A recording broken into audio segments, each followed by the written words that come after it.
Hi, yeah, my name is Steve Bega, and I'm the Technical Director of Animex International, and I'm here today alongside my colleague Steve Mars.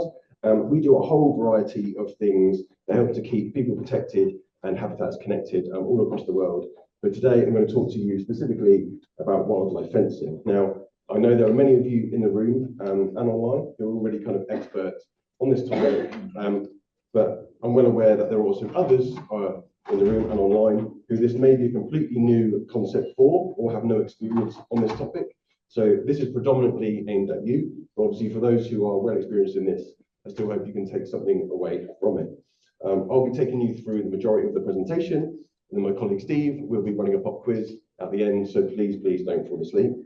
I also want to quickly thank our co-author, Kari, who couldn't make it today, and hopefully she's watching from Canada right now. This presentation was originally submitted as a workshop, and it was kind of aimed originally for us all to kind of be engaged in a discussion on this topic. Obviously, we don't kind of have time for that today, but we do have a kind of pre-recorded longer version of this on YouTube. So if you are interested and want to have a look at that, I can share that with you at the end. Together, what we're going to explore are key aspects that help you to understand what makes a good wildlife fence and explain how this is significantly helps to reduce wildlife vehicle collisions, as well as improving habitat and wildlife connectivity all across our transport networks, especially when used, and this is important, in combination with wildlife crossing structures. Now, I know a lot of the references and images and what we're talking about with you today are kind of focused on small animals, particularly, herps. The same principles kind of do apply to larger mammals and projects for them.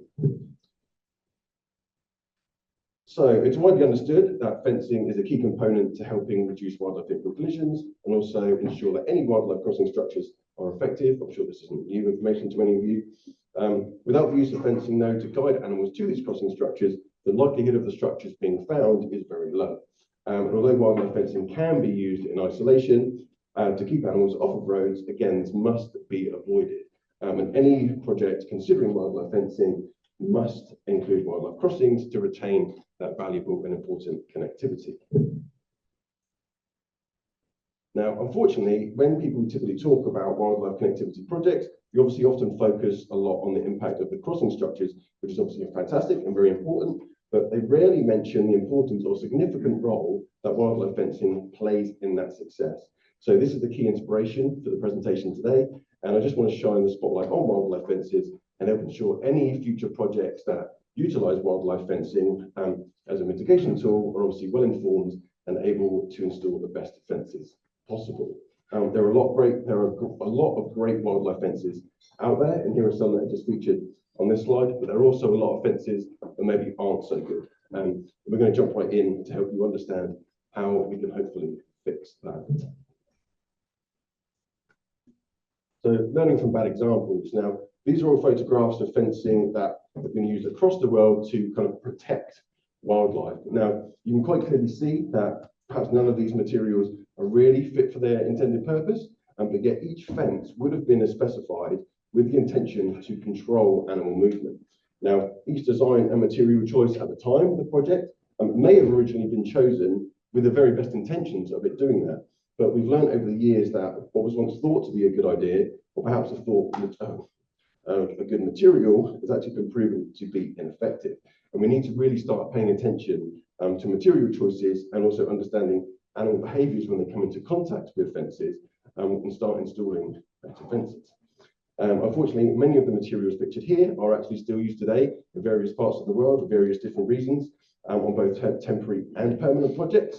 And obviously, in my opinion, to be blunt, it's not good enough, and we need to kind of be doing something to change that. Now, obviously, wildlife fencing, fencing for wildlife, is such a unique thing, and it needs to kind of be treated with the appropriate care and attention to ensure it does its job effectively.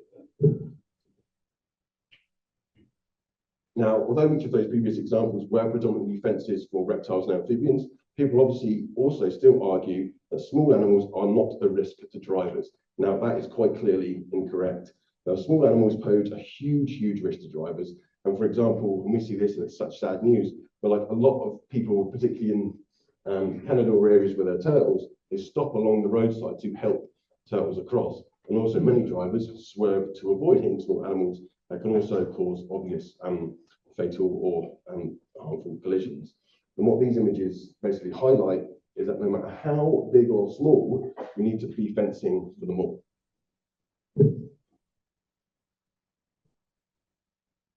This is quite a shocking video. You see somebody's stopped to help a snapper cross the road.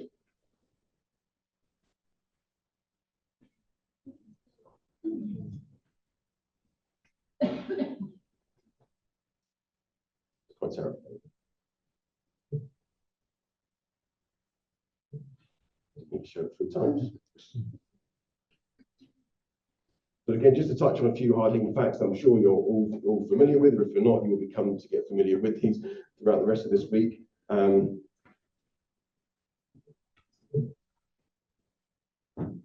So how do you go from having no fencing or effective mitigation for these wildlife vehicle collisions to having something that's a complete successful system that saves both animals and human lives?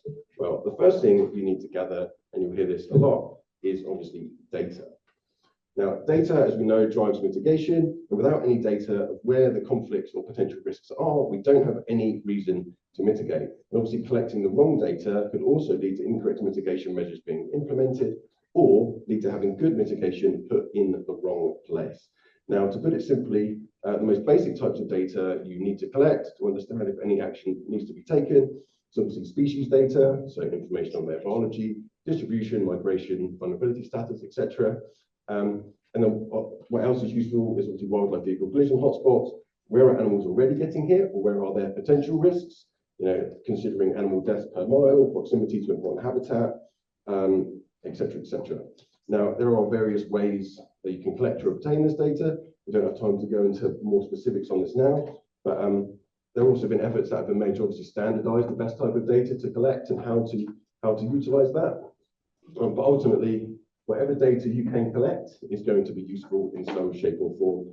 And I'm sure you're all very aware that there's a kind of increasing roadkill data being collected and reported by members of the public and using mobile applications. This citizen science movement is obviously fantastic, and it helps to highlight wildlife collision hotspots in areas and pinpoint locations that then further professionals or further detailed survey work can be undertaken and evaluate in more detail if some action needs to take place. And here's just an example of some data collected using a mobile application called Tracks. Now, this was between June and July of 2021, and 124 records of diamondback terrapin carcasses were recorded along Highway 80 in Tybee Island, Georgia, and this was during just 9 surveys of the roadway. And obviously the results are pretty staggering. But this just gives you not only an example of the problem of turtles and smaller animals on roads, the risk to them and the risk to drivers, but also an example of how much data can be gathered in such a short space of time utilizing various mobile applications.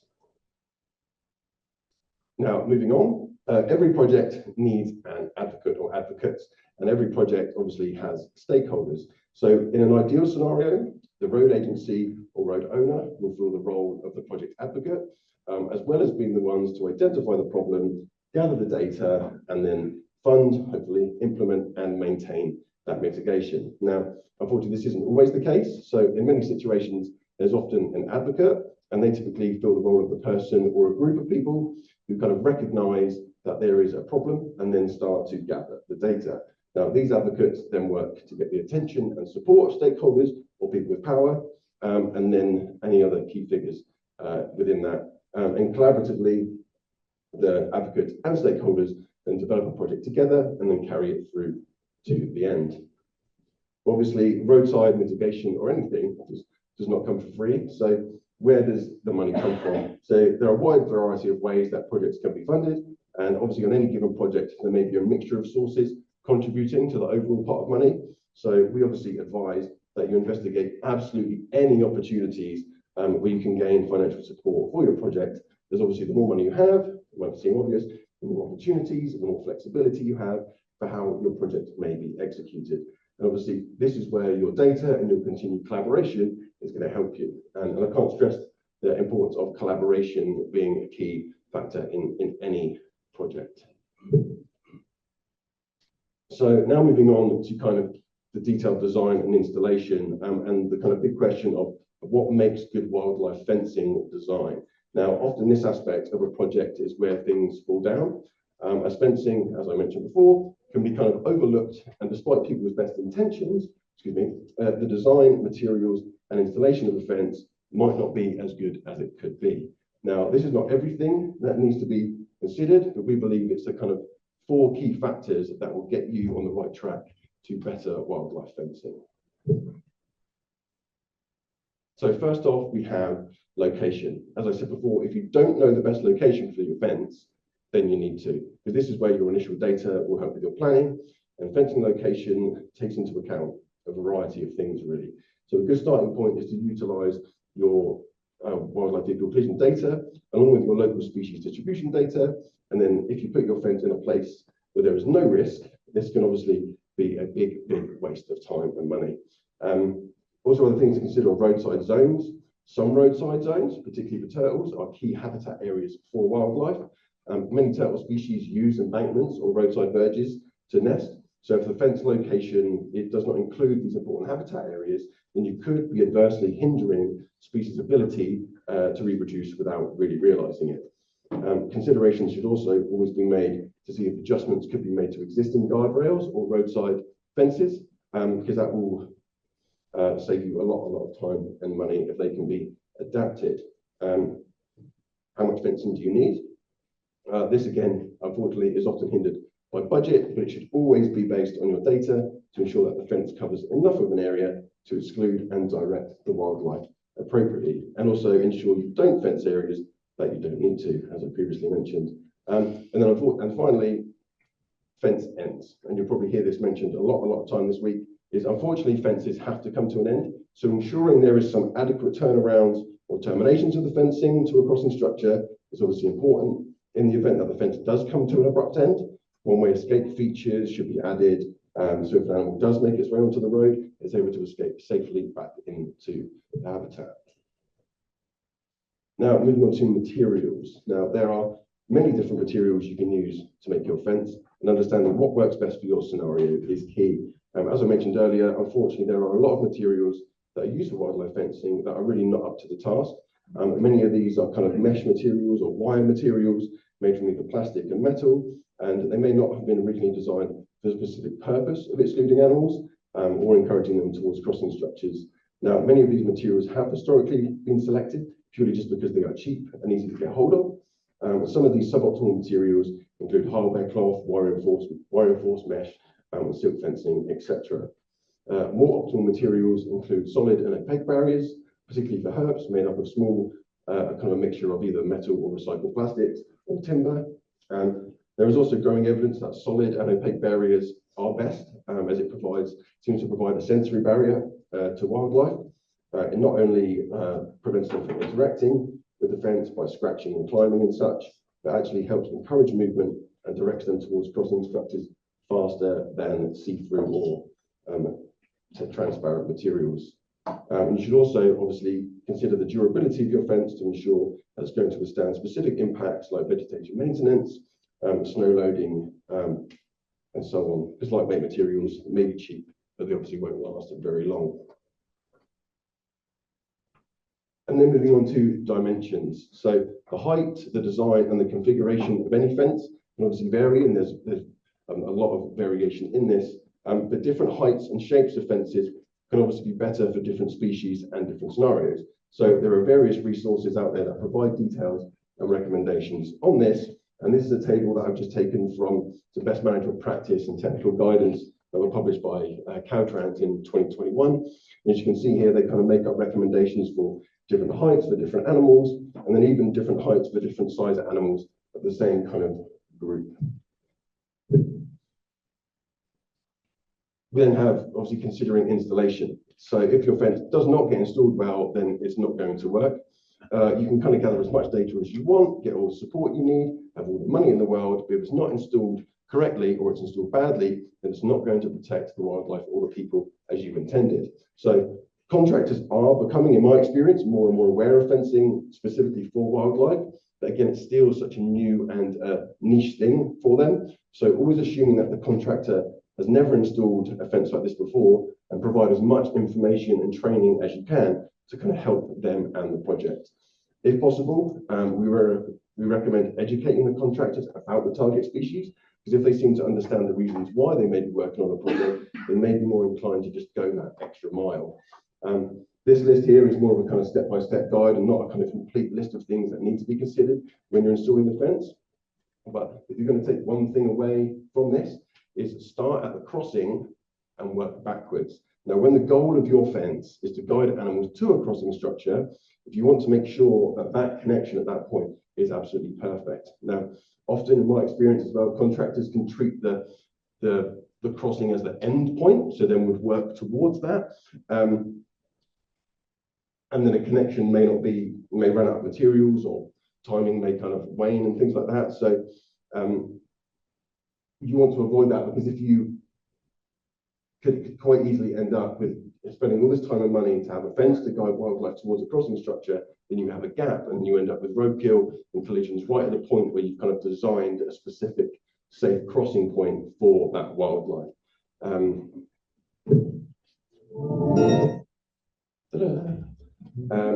And finally, kind of moving onto kind of the last section. Again, this itself is a whole topic of discussion in its own right that we could kind of have a whole multi-hour discussion on. But I'm just touching on kind of maintenance and monitoring. So if you followed all of the previous steps closely, then this kind of should significantly reduce your maintenance requirements.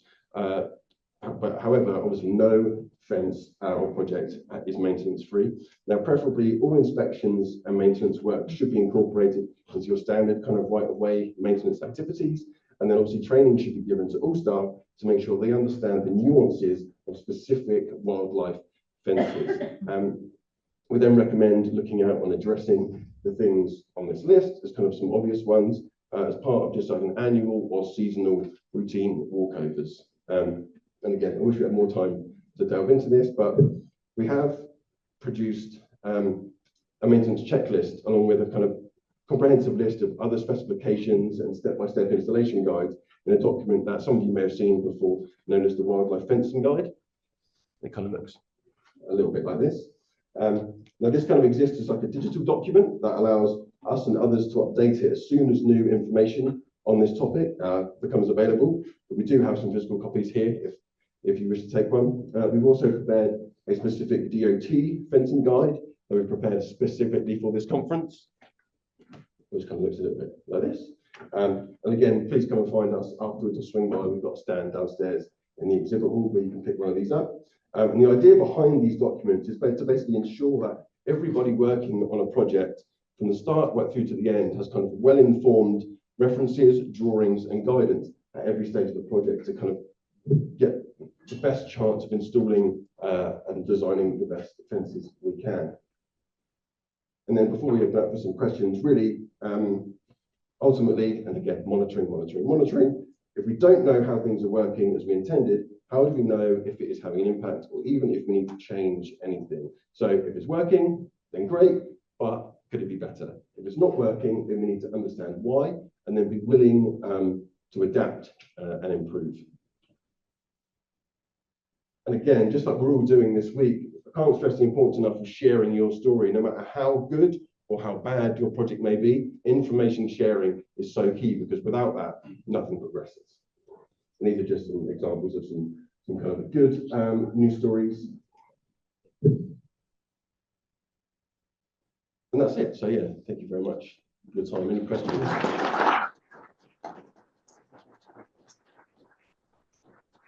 We have time for one question.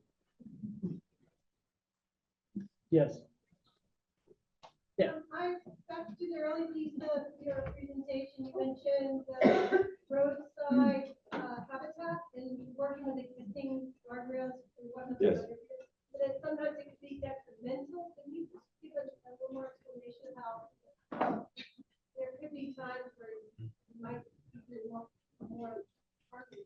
Yeah, so I think what you're referring to is mentioning when you're planning where your fence goes along the roadside, you know, and it's within the right of way or wherever that may be, just make considerations to like what animals, what happens in those areas. Particularly, we do a lot of work with, I said, you know, turtles, and we've seen fence plans and designs that keeps the nesting areas in the roadway, so you're stopping turtles. You may be keeping them off the road, but you're limiting their access to their breeding sites. So that consideration needs to be made. Where are you putting your fence line, and how is that impacting anything?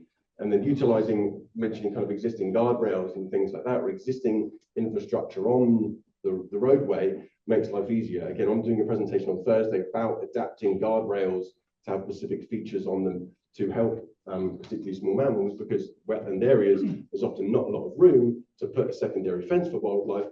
Why not use the guardrail? Thank you, And Steve. Thank you.